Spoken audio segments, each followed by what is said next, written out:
Hello, everybody. Welcome to Learn Yakut Language, aka Sakha YouTube channel. Today we're going to read through, we're going to have a review of Lesson 2 of a self-study manual of the Yakut language. So Lesson 2, Ikis Urwak, second lesson, literally. Telar, that is words, literally, or you could say translate to vocabulary. The list is, we'll just read through it. If I have a note, I will give. We have bir, 1, iki, 2, us, 3, dört, 4, bies, 5, has, how much, pa, parta, bench, skap, closet, kinige, book, haradas, pencil, kihi, person, kus, girl, wool, boy, ach, to read, agar, reads. You'll notice that the ch becomes a r before you add the third person singular ending. Sudwi, to write, sudwiyar, writes, like he writes, she writes, it writes. Parta, went. Kelle, came. Tugu, gnar. What is he, she, or it doing? Tugu, gnar. Elbech, many, much. Wanna, and. Iti, or sorry, iti. It doesn't have two T's. Iti, iti, this.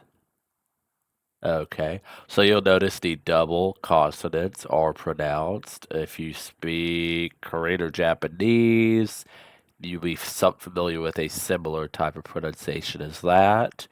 The vowels are pronounced clearly. The language is pretty much phonetic, if not entirely phonetic.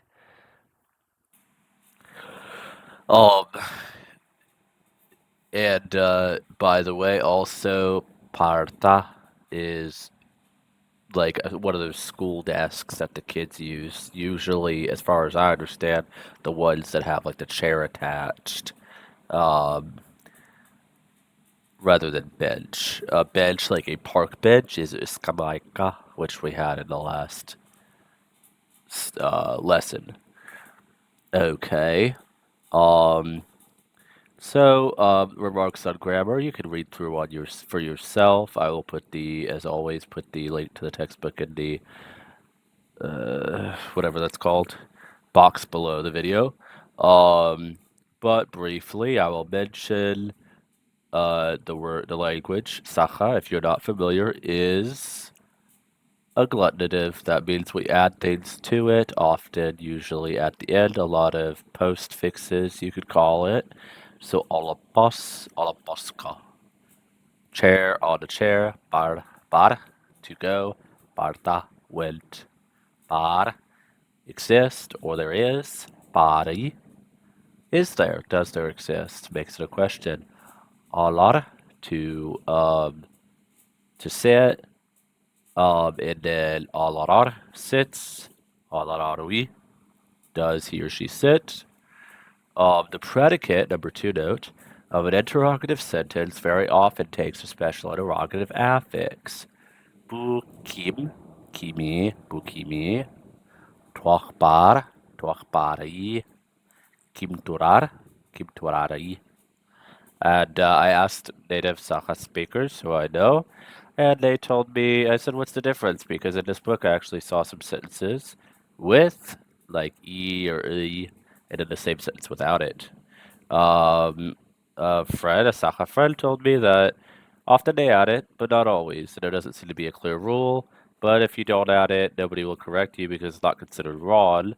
So just get used to when you hear it or when you might say it with experience. It's not a strict thing. That's something I like about Sakha. It's not like some languages, for instance, a lot of Latin languages where it's like you can make total sense, but they're like, well, no, that's arbitrarily wrong. we're switching back to English. If they understand you and you're doing the right word order, then chances are it's a way they say it too. It's not just understandable, it's also not wrong. It's not a very difficult language once you get used to the pronunciation and just, how the endings work. And if you speak Mongolian or even like Korean or Japanese, or you speak any Turkic language or something like that, even if you speak English, I mean, we have endings to words too, so it won't be so alien. It's not too bad.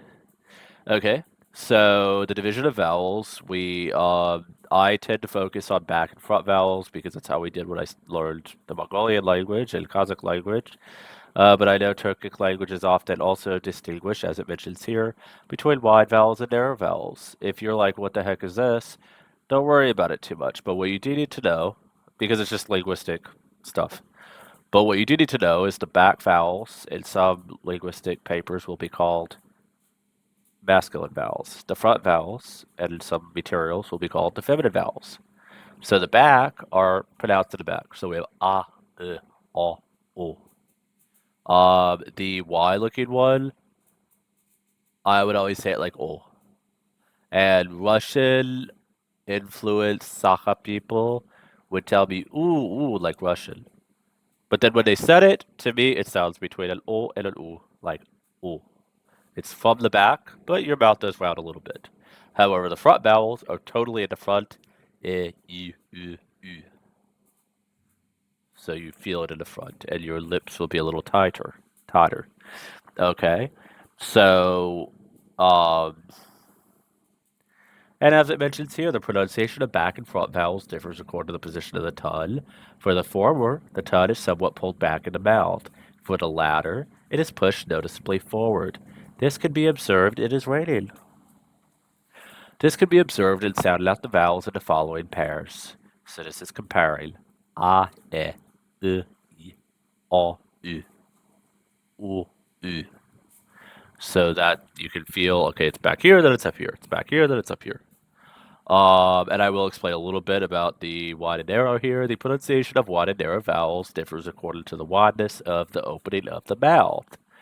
So that's not entirely the same distinction as back and front. So some back vowels will have a more narrow to the opening of the mouth, even though it's a back vowel. And some of the feminine vowels will have less tightness to the front of the mouth. Your mouth won't close as much, but it's still a front vowel. This is somewhat different from like Mongolian, where it seems to be that the back vowels are the wide vowels and the front vowels are the narrow vowels. Okay. Yeah, for the latter, the mouth is much less widely open. You can observe this by pronouncing the vowels in the following pairs, which we. Oh, then, okay, yeah. So, e, I, o, u, u. So even though and are both back vowels, your mouth will be more open. Your mouth will be a little bit more, slightly more closed. And same with the other pairs. First one a bit more open, second one a bit more closed. I know I said I wouldn't read through all of this, but it's useful, so Merry Christmas. Okay. And let me point out, you don't need to memorize all this. If you want to come back to this lesson, bookmark it, save it on a playlist, whatever, and review it later once you're more familiar with more words. It may be more helpful. If you're a total beginner, you might be like, I don't get it. Don't get discouraged. It doesn't really matter, okay? What you needed to be familiar with, if you speak Russian, in Russian loanwords, y is considered a front vowel, while yo, ya or yo, you and ya are considered back vowels. Okay? If you don't speak Russian, you're learning Sakha, that's okay. Just keep it in mind, get used to it. Everything that has been said about the division of vowels may be summarized as followed. So I didn't go through the diphthongs right there. You can read that your own, but the diphthongs are the vowels we just talked about put together. That is two vowels. I call it a combination vowel because who the heck knows what a diphthong is, and that word sounds weird. So the combinations, on the third row, we have plus a is U plus O is O. I plus E is I. U plus U is U. Not too hard, eh? The last one gives people some trouble, but again, if you speak a Turkish language, if you speak Mongolian, if you speak even like Norwegian or Swedish or Finnish, that won't be as challenging for you. If you don't, doesn't matter. The nice thing about languages is you can learn anything. It doesn't matter. Some things will be more obvious, some things will not. With experience and exposure, it starts to make sense. Okay. So for these sentences, you may read and translate these on your own and pause and come back, or you can just listen to me. So we have Kalaska bir astval is alaposturar. Class in el ka is like the dative case. The in the class, bir astval, one table, three is alapos, three chairs. Jesus, it is storming out there. Hold on. I just had to like look out the window because it's so. I hope the power don't go out because it's a bad storm. Okay. Yeah. So in the class, one table and three chairs stand. In English, we just say there's one table and three chairs in the class. In Sakha, as I mentioned in the last lesson, we use durar, olar, bar.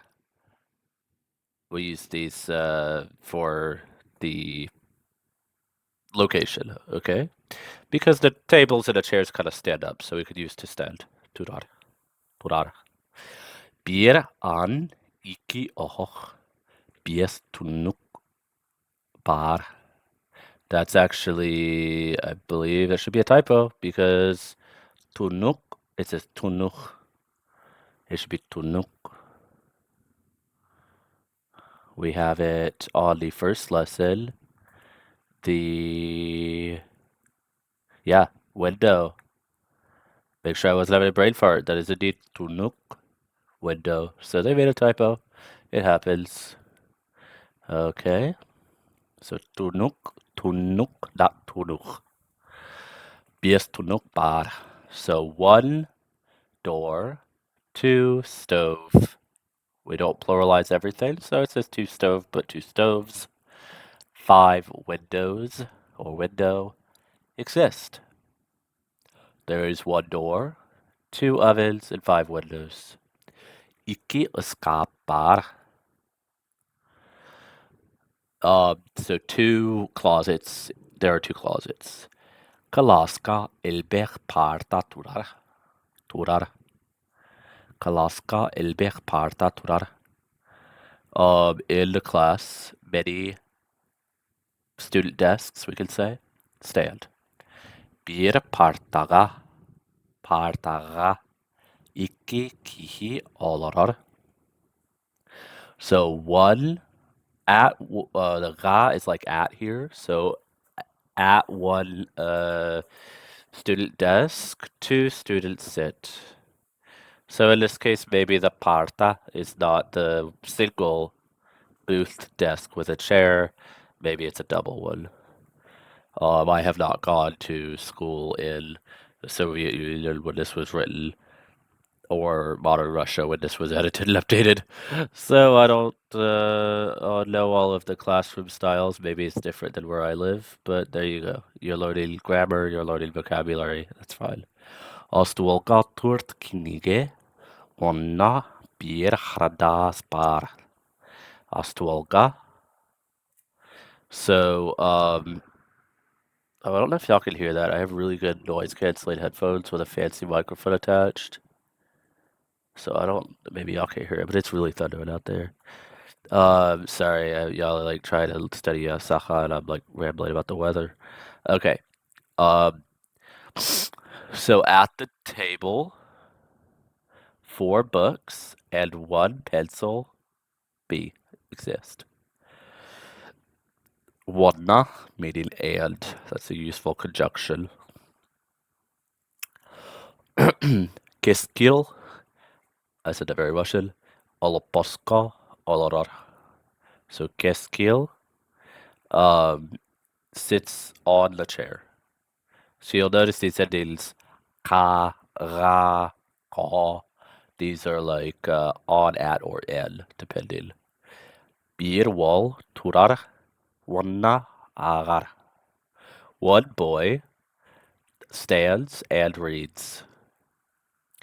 Bukalaska has tunuk bari. There's our um, question ending. So in this class N, how many windows exist? How many windows are there in this class? The response, Bukalaska bies tunuk bar. In this class, there are 5 windows. All partaga bir kihi oloror. Oloror. Okay. That, we'll just say desk. I will translate as desk for now. At that desk, or at that desk, one person sits. One person sitting at that desk.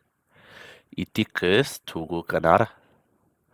So iti, you'll notice iti was translated as this. So was bu. Quel bizarre, right? Strange. Which is this? I actually asked 3 native speakers, and they gave me varying answers, and seemed to imply that it's intuitive. 2 of the 3 told me that iti could be like "вот" in Russian, like "вот мой друг," this is my friend.